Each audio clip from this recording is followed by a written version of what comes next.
Olá, sejam bem-vindos mais uma vez ao nosso lar. E hoje vamos falar de algumas visitas que recebemos de Helena.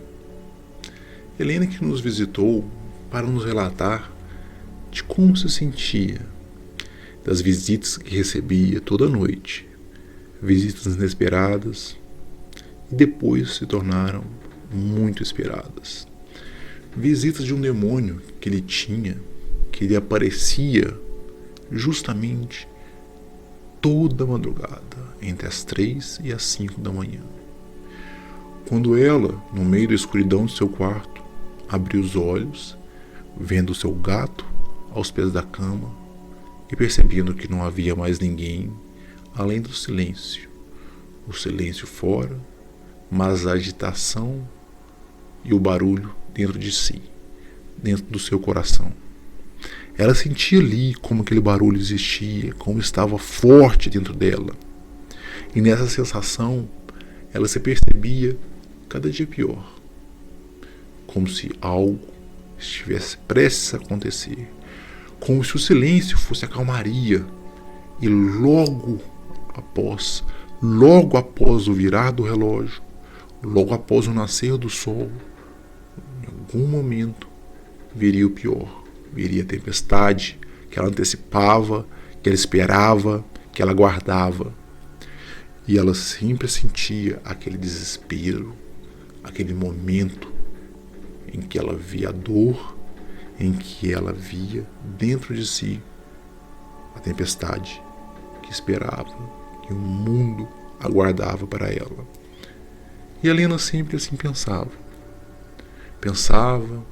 e acordava, andava pela casa, ou virava-se e fechava os olhos, ou às vezes puxava seu gato para perto de si, na tentativa de se acomodar com mais alguém. E nada resolvia. Às vezes voltava a dormir, sem entender por que voltou, sem entender por que parou. Mas a constante era só aquela sensação de que algo estava errado, ou algo errado viria a acontecer. E sempre ao procurar as respostas, ela pensava: falta-me alguém para preencher a minha cama, para preencher ao meu lado. E assim ela encontrou esse alguém. E esse alguém foi até a sua cama. E nos primeiros dias, ela dormiu bem, ela se abraçou, ela teve essa pessoa. Mas tão logo essa pessoa dormia, e ao longo que o tempo passava, quando a Helena acordava, ela abriu os olhos e via a mesma solidão, a mesma parte do mundo em que ela estava, só com o indivíduo a dormir ao seu lado, o seu gato aos pés da cama e o coração com aquele demônio interior falando: algo está errado. E ele não observava a pessoa ao seu lado. Às vezes chegou a acordá-la e ambos conversavam, e ele naquele estado ainda, sem entender o que acontecia, e conversavam, e às vezes conversavam até o sol raiar. Acalmava a Helena, muitas vezes acalmava, muitas vezes ela sentia que simplesmente aquele demônio havia desaparecido, que aquele demônio não existia mais em sua vida. Ela sentia que sim, poderia ser a sua resposta, aquilo. Então, sempre continuava. O demônio a despertava entre as 3 e as 5 da madrugada, antes do sol raiar, antes que ela começasse a ouvir realmente os barulhos dos primeiros ônibus passando em sua rua, quando as pessoas iam para o trabalho, antes que o despertador dela despertasse e falasse: hora da rotina iniciar. E ela pensava: não é quem está do meu lado. E ela percebia também que bastava ele como presença o seu gato. O seu gato era alguém que ela precisava naquele momento, mas não era ele que resolveria o problema. Não seria o gato, não seria aquele que deitou-se em sua cama junto dela, aquele que a abraçava. O que havia dentro de Helena era simplesmente um pesar sobre o pior que estava por vir. E esse pior se baseava em muitos momentos. Helena tinha uma dificuldade de se abrir nesse mundo. Sempre que ela se abria, as pessoas falavam e lhe davam respostas. Você precisa de alguém. Você precisa de um namorado.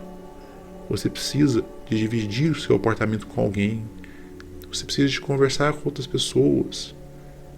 E assim, Helena tentava a cada vez mais conversar, reparar os problemas, sem se perguntar o que era o pior que ela esperava. Qual era esse pior?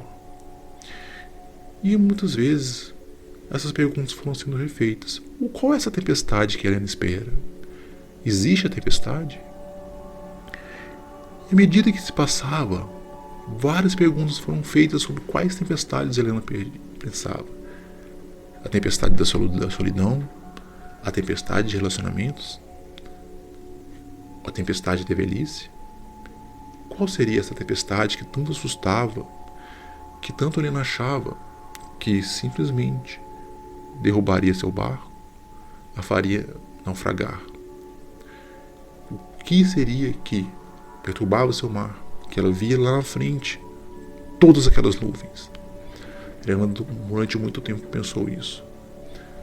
Em nossas conversas procuramos pensar quais tempestades existem na vida dela. Havia muito estável, havia muitas pessoas. As amizades continuavam. Ela existia, ela pensava, ela amava, ela deixava de amar, ela sofria quando amava, quando deixava de amar. Mas nada que fosse perturbador de cada pessoa. Então, fomos pensando financeiramente o que desagradava a Helena. As reservas não estavam tão boas, mas lhe permitiam manter uma vida social, uma vida agradável, do tanto que necessitava. Calculamos, conversamos sobre os tipos de reserva, o que ela precisava financeiramente. Aquilo acalmava. Ela conseguiu o que precisava. Então o que faltava? Socialmente, os amigos não eram de abandoná-la. Eles existiam, era um contato constante. Era o happy hour depois do trabalho, era encontrar as amigas da faculdade, mesmo depois de tantos anos de formada. E assim ela continuava. Até que então, começamos a pensar. Há uma tempestade? Havia. Mas o que existia na tempestade? Ela não via quais eram as nuvens. Ela não via se havia raios, a intensidade da chuva. Ela só enxergava uma tempestade no horizonte, que poderia ou não passar por onde ela navegava. Então passamos a lidar com os tipos de tempestade, o que ela deveria pensar em relação à tempestade. A conversar sobre o fato dela sempre temer a vinda de uma tempestade. Essa tempestade que ela vinha, que ela enxergava dentro de si, não era simplesmente qualquer tempestade. Fomos tentando entender por que existe essa tempestade, qual o momento dessa tempestade. E fomos retrocedendo para saber em quais mares ela navegara antes, que lhe deixaram com tanto medo das tempestades. E aí, vendo, percebemos que durante boa parte da pré-adolescência, da adolescência de Helena, havia uma tempestade em sua casa, que era a chegada do pai em casa. Aquela chegada que era sempre uma perturbação, que ela sabia que no momento aconteceria, e lhe causaria mal, perturbaria todo o ambiente, e o mar onde estavam ela, sua mãe, seu irmão, seriam perturbados. Aquilo, com o tempo, gerou essa ansiedade, esse medo de uma tempestade que vem, que ela não conseguiria caracterizar. Ela amava o pai que era bom, o pai que tratava bem, que lhe tinha carinho, no entanto, cuja chegada gerava uma perturbação completa num contexto em si. A simples chegada era uma junção de fatores com o estado emocional da mãe, que, junto com todos os problemas do dia a dia e os problemas que o pai não sabia enfrentar ao chegar em casa, causavam uma conjunção de fatores e gerava a tempestade perfeita. Helena muitas vezes não conseguia entender isso na infância, que não era o pai, não era a mãe, era a chegada e os fatores que ocorriam. Então finalmente entendemos que ela precisava entender que havia uma tempestade, Sim, ela temia uma tempestade, mas ela nunca conseguia entender os fatores da tempestade, quais fatores que causavam esse medo da tempestade que ela sabia que viria. E a partir daí, ela começou a saber, e saber que não, a tempestade que virá, muitas vezes eu não posso controlar, mas posso evitá-la com outras rotas. Uma das rotas que a Helena teve na vida foi justamente sair de casa. Saiu, mas a tempestade continuou lá. Ela sabia que existia a tempestade lá. Sabia que existia. E vindo de longe, a tempestade nunca lhe chegava mais. Mas ela sabia dessa existência, que ela enxergava tão ao longe assim. Assim, acabamos mais uma história de visitação. Lógico, a história de Helena continua, mas um pequeno enredo aqui temos para ajudarmos a entender um pouco mais das pessoas.